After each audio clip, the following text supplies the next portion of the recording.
Good morning. ફરી પાછા એક નવા સાહિત્ય સ્વરૂપ સાથે આપણે મળીએ.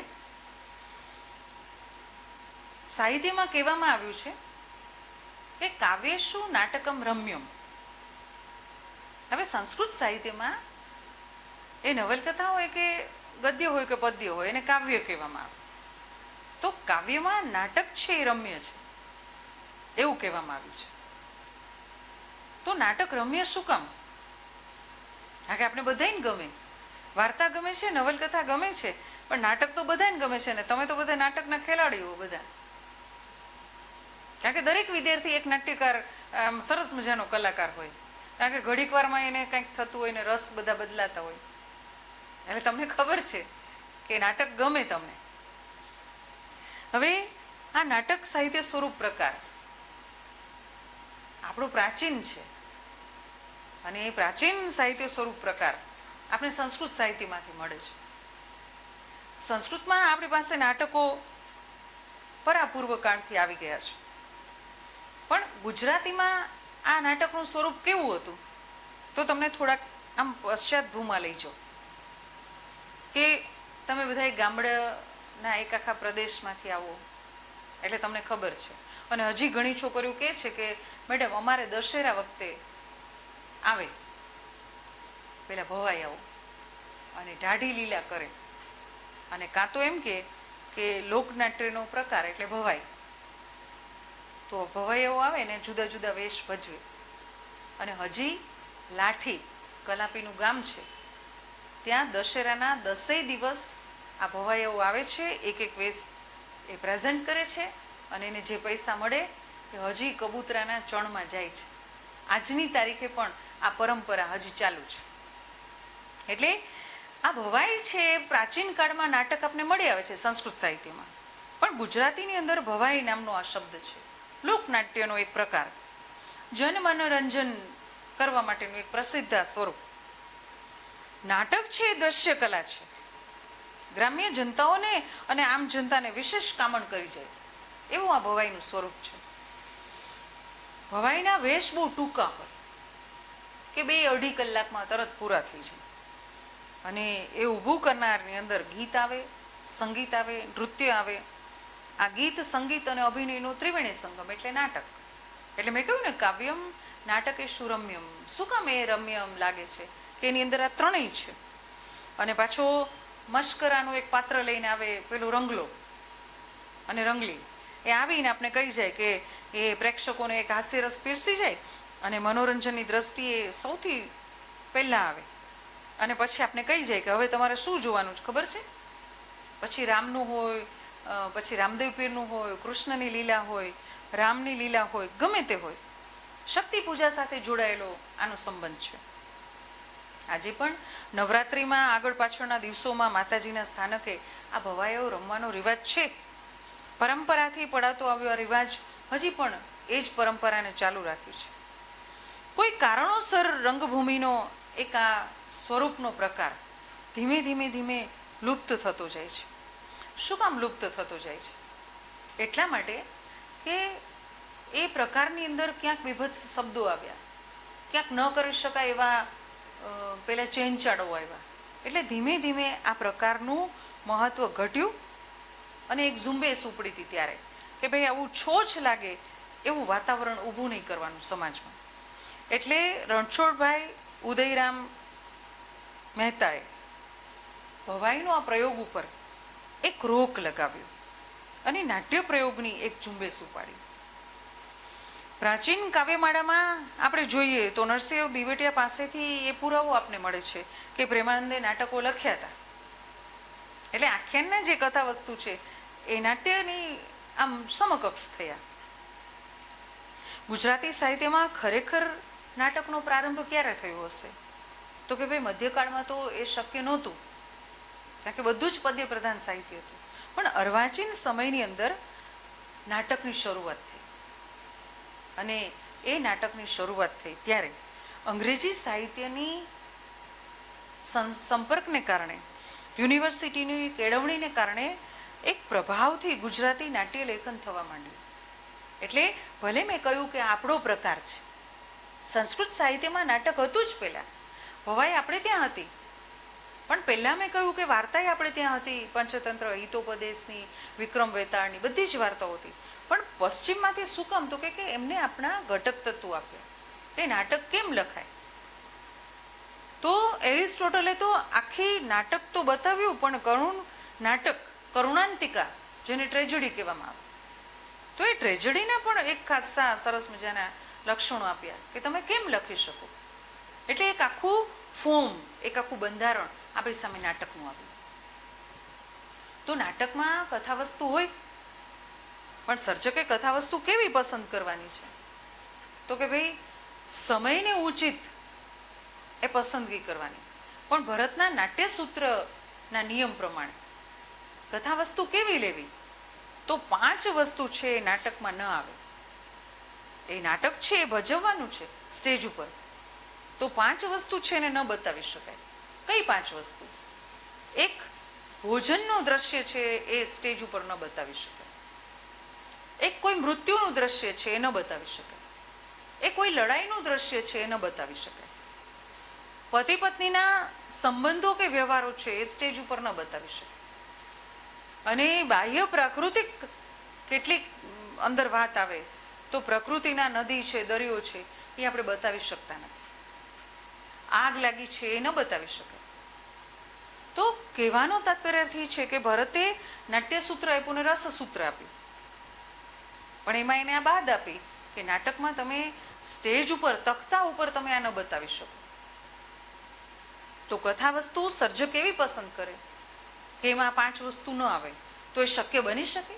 ન બની શકે. કારણ કે જીવન સાથે જોડાયેલી આ વાતો છે એટલે આવે છે એમાં. પણ સર્જક એવી રીતે એને પ્રગટ કરે છે કે તમને આગળ પાછળની પરિસ્થિતિઓનો એક સુંદર ચિતાર તમારી સામે મૂકી દે.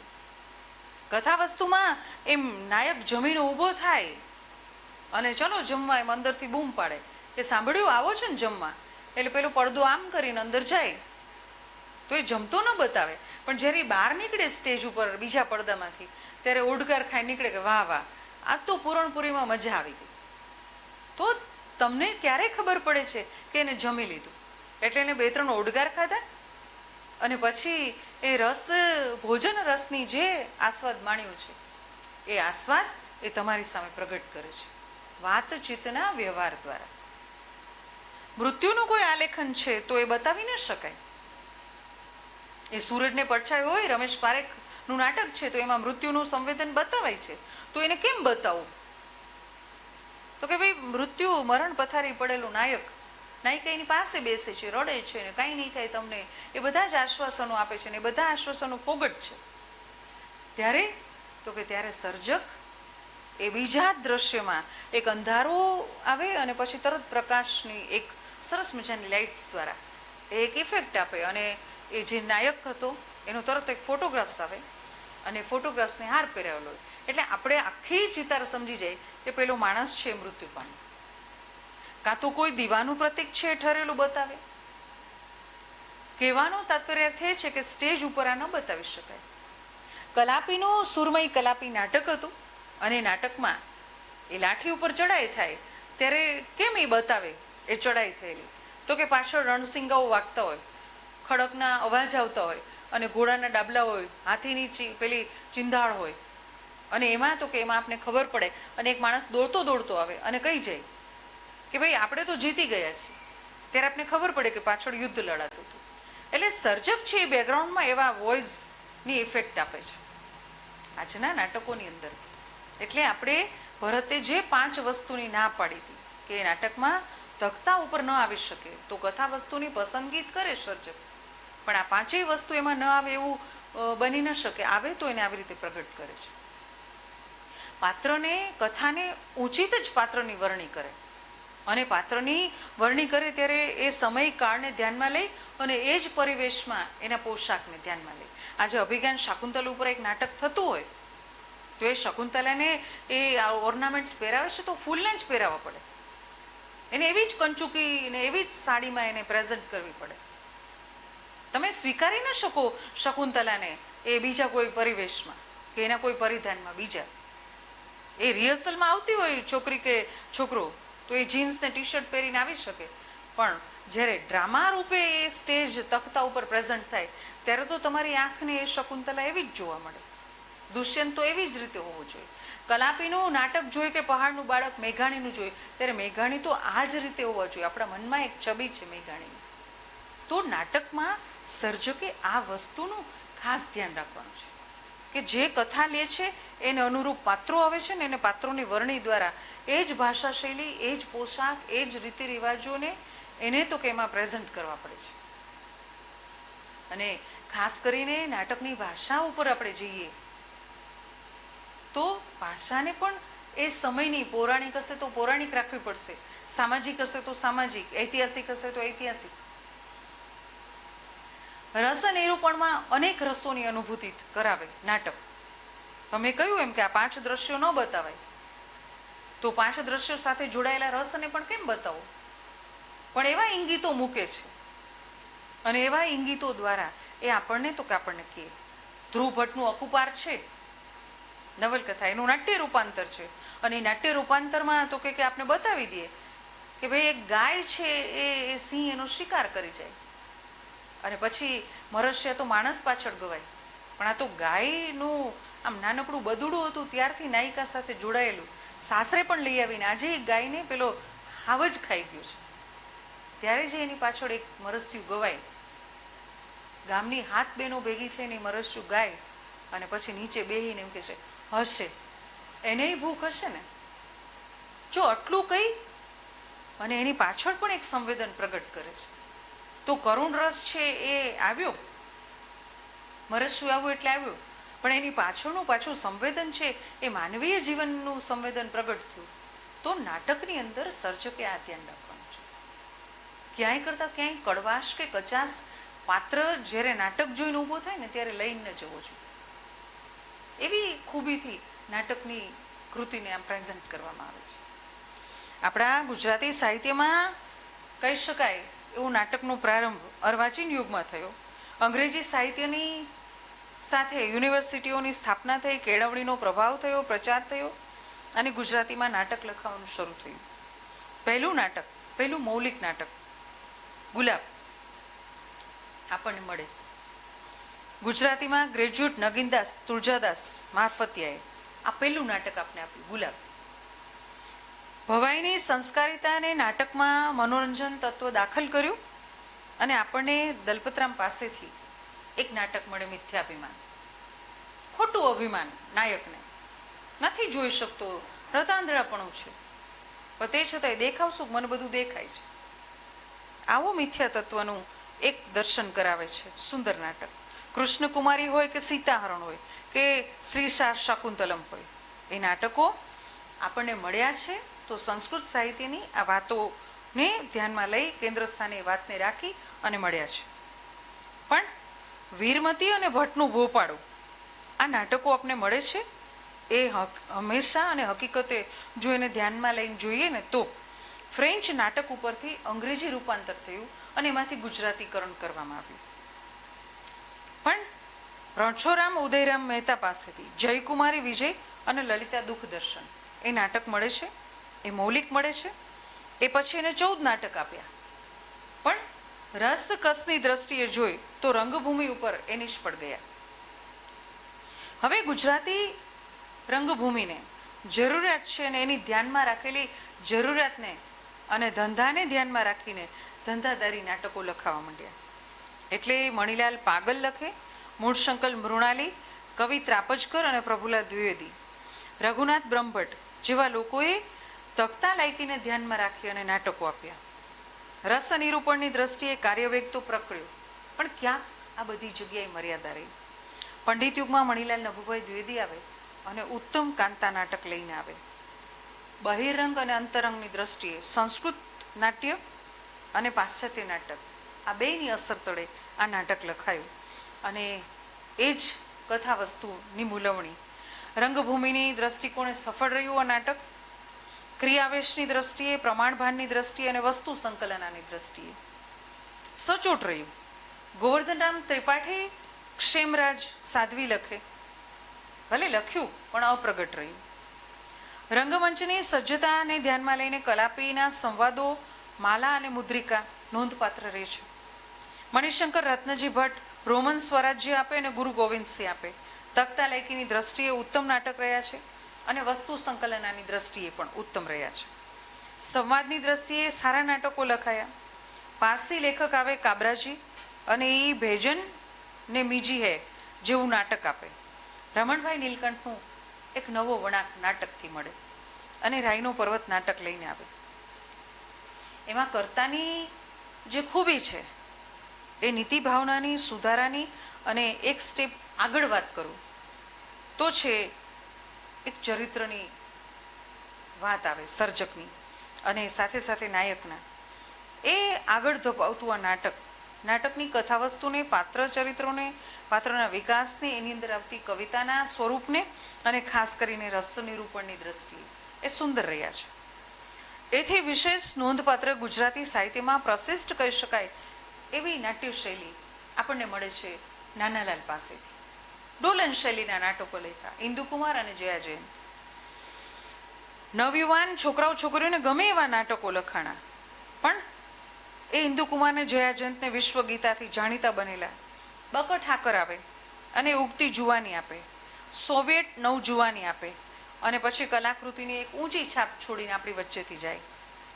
પણ ત્યાં જ ગાંધીયુગના સમયગાળા પૂર્વે મુનશી આવે અને મુનશીએ જેમ નવલકથામાં એક નવો વળાંક આપ્યો હતો એમ નાટ્યમાં પણ એક નવો વળાંક આપ્યો છે અને એ સામાજિક નાટકો અને પૌરાણિક નાટકો આપે.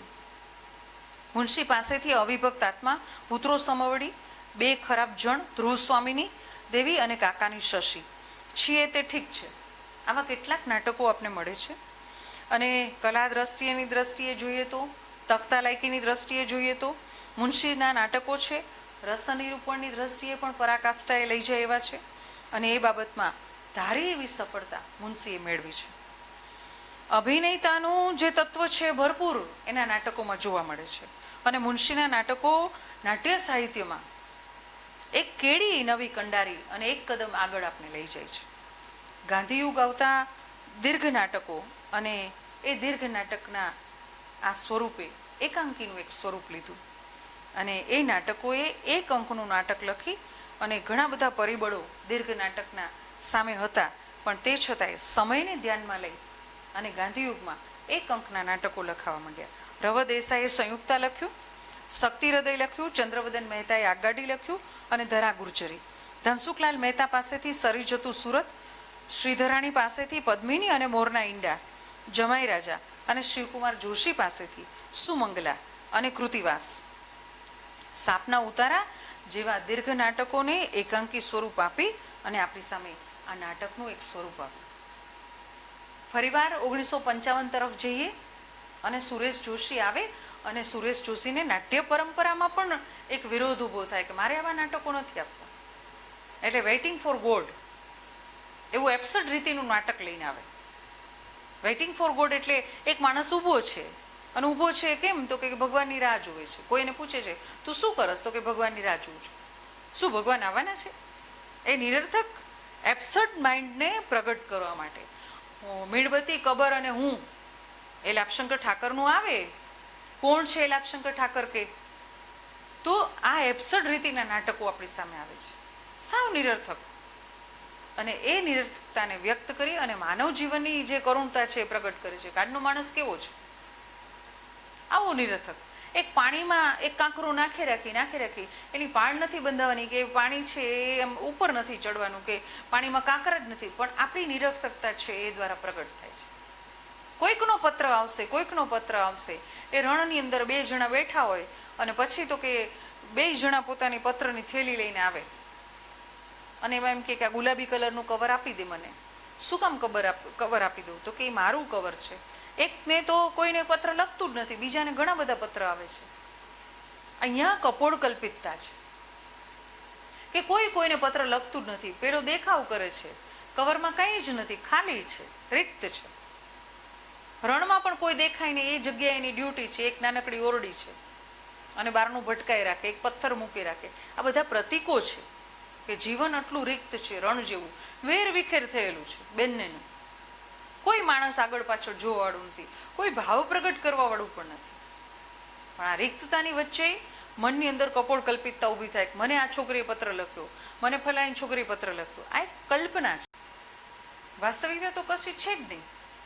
એટલે આવા જિંદગીના રૂપાળા એવા ચહેરા ઉપર કંઈક કેટલાક ઉઝરડાઓ આવી એબ્સર્ડ રીતિના છે, કંઈક મનોવાદના છે, કંઈક અસ્તિત્વવાદના છે. એવા નાટકોને આજના સર્જકે આપણી સામે મૂક્યા છે.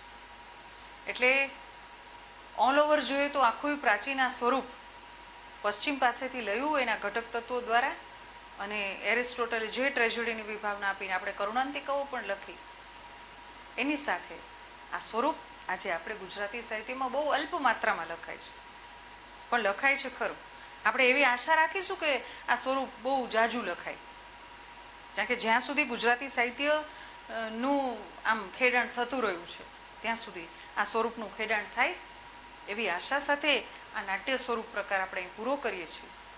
અને હવે પછીના નિબંધ સ્વરૂપમાં આપણે પાછા મળીશું. ત્યાં સુધી બધાને નમસ્તે.